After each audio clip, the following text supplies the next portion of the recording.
Welcome to Guide Guru. We hope this video helps. You begin by preparing the external SSD and the Windows 10 ISO. Connect the SSD to a USB 3.0 port and confirm at least 20 GB free. This keeps room for system and updates.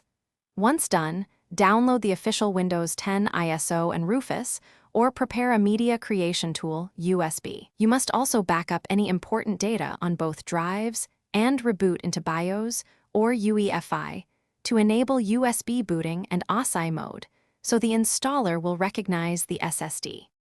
Now you create the installer and install Windows onto the external SSD.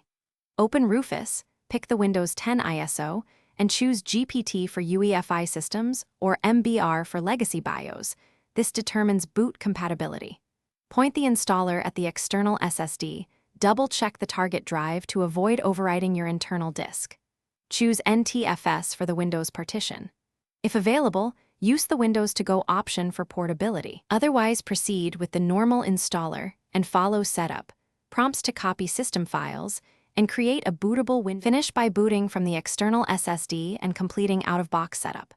Reboot. Use your motherboard's boot menu to choose the external USB device and expect a longer than usual first boot while drivers install.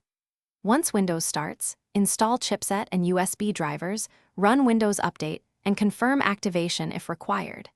If you run into a boot failure, make sure you use the correct partition scheme, try a different USB port, disable Secure Boot temporarily, and verify the SSD's file system and BIOS boot order.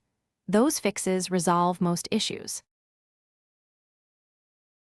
Thanks for watching. Consider subscribing if we helped you today.